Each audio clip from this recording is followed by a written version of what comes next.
Hey everyone, this is Dave here. And it's Tom, and today we're looking at the Titanfall 2 tech test. There'll be a beta very soon, but this was made to a select few journalists ahead of time. The actual game is coming out on October 28th, so there is a lot of time to improve this. We always have to state this at the start of these early preview tests. But there are some interesting details right away. This is the PS4 version, and that's an interesting point to start, isn't it?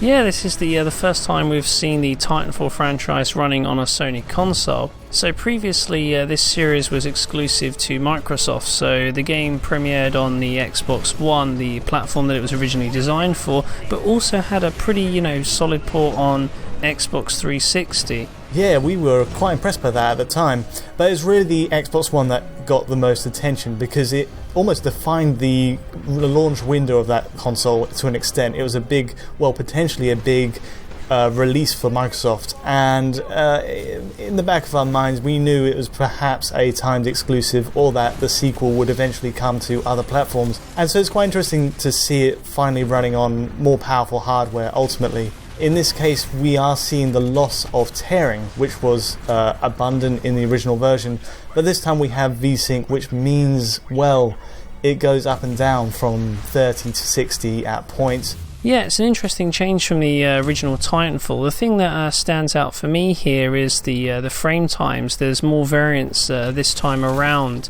Because the game's V-synced, we see the frame time spikes to 33 milliseconds when we get frame rate drops, and then they go back down to 60 milliseconds when the engine finally re-establishes the desired 60 FPS update.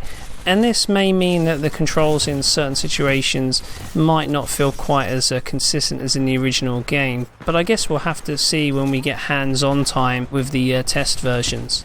Regular viewers of Digital Foundry videos will know that's not entirely a good thing to have. You lose the tearing, which means better image quality, but for a fast multiplayer shooter like this, you kind of do want an adaptive VSync at the expense of that image quality.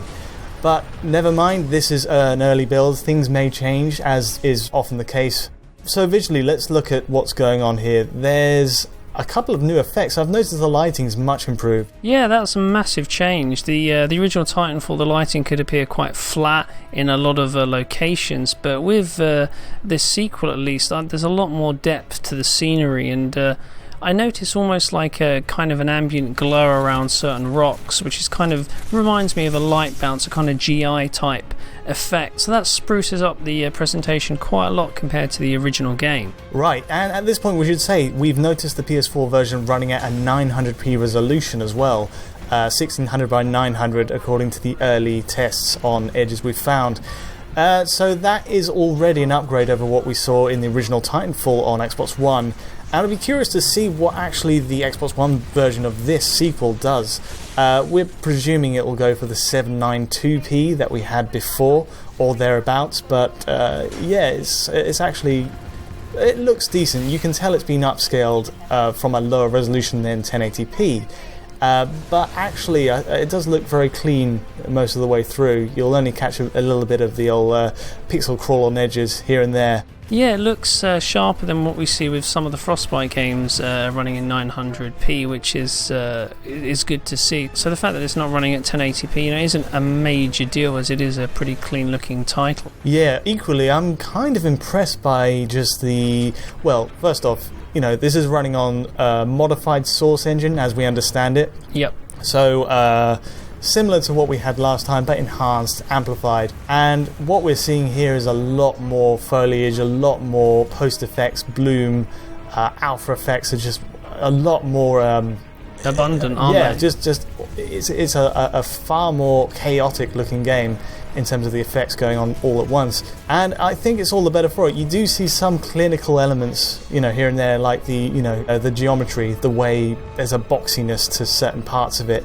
which has kind of defined a lot of the games that appear on Source engine titles. Portal, notably, a very clinical looking game, but I think they've embellished that an awful lot with this one. Yeah, it's a promising start from what we've seen so far on PlayStation 4, and the interesting thing, I guess, will be to see how well the Xbox One version holds up. So there's going to be an open sort of technical test for that, which hopefully should go live very soon. So yeah, we'll definitely be checking that out and seeing how that compares. Awesome. Well, that about covers it. If you enjoyed this video, please do like and subscribe. It really helps us along. We'll be back with more Titanfall 2 analysis in the coming days. But until then, thanks for watching.